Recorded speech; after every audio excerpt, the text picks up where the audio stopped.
Bueno, en la clase de hoy vamos a hablar de la representación gráfica de datos estadísticos.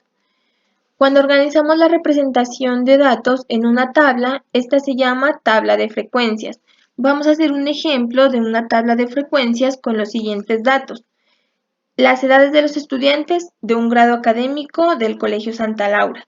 Los datos nos arrojaron las siguientes edades, como lo podemos ver aquí en pantalla. Hemos organizado esto en una tabla de frecuencias. En la tabla de frecuencias, en la primera columna, debe ir el dato, en este caso las edades, y en la tabla, en la segunda columna de la tabla, debe ir la frecuencia con que estos datos se repiten.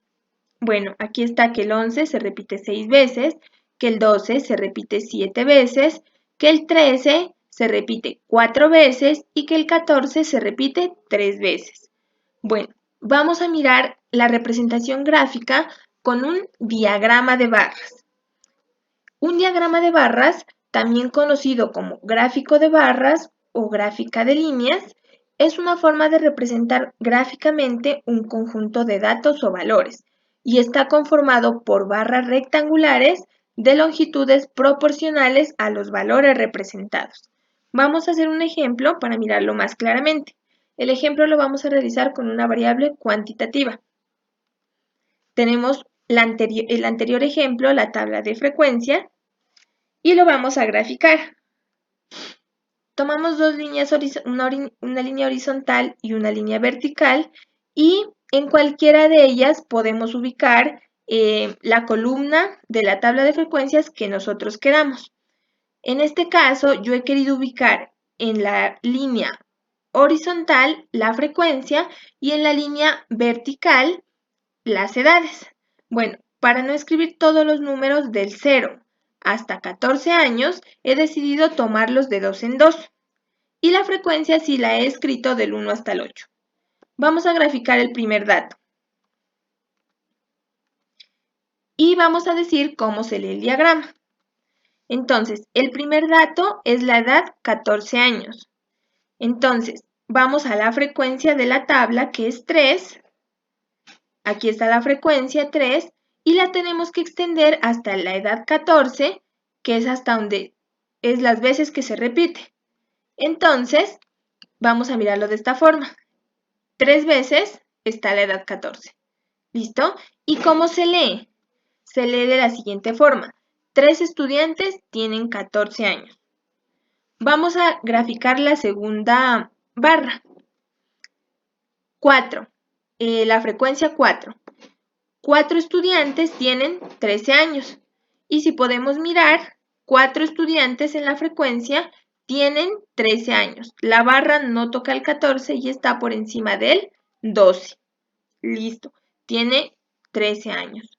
Vamos con ¿y cómo se lee? 4 estudiantes tienen 13 años. Vamos con la siguiente barra. La frecuencia 6. ¿Qué significa la frecuencia 6? Que llega hasta el 11, porque el 11 se repite 6 veces en la tabla de frecuencias. ¿Cómo se lee? Que 6 estudiantes tienen 11 años, porque a 6 estudiantes se les preguntó la edad y 6 respondieron que tenían 11 años. Y finalmente vamos con el último dato, que es la frecuencia 7.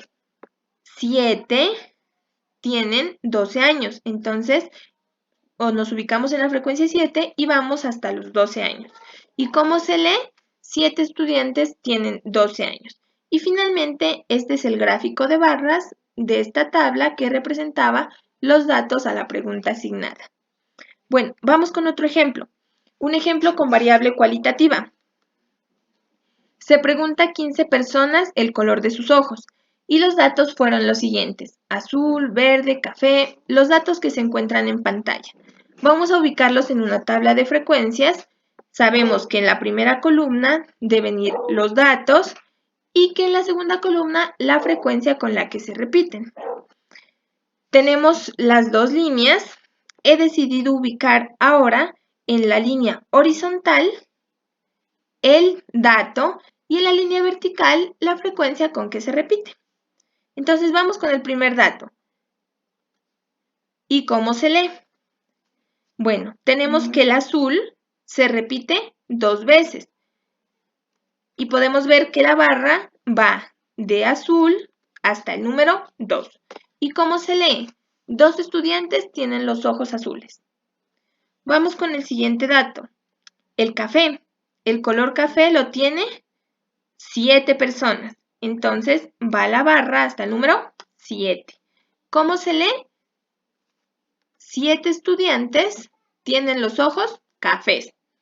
Bueno, y vamos con el tercer dato, el color verde. Una persona tiene el color verde, entonces un estudiante tiene los ojos verdes. Y vamos con el último dato, que es el color negro. Dice que 3 personas tienen los ojos negros, entonces la barra va hasta el número 3. ¿Y cómo se lee? 3 estudiantes tienen los ojos negros. Bueno, actividad en clase. Habíamos resuelto esta actividad. Algunos compañeros obtuvieron puntos, resolvieron la tabla de frecuencias y y el gráfico de barras. Las personitas que no lo hicieron en clase, por favor, como actividad. Y para reforzar la actividad, los conocimientos en casa, vamos a resolver los siguientes ejercicios. Realice la tabla de frecuencias y el gráfico de barras para los siguientes datos. Vamos a realizar la actividad.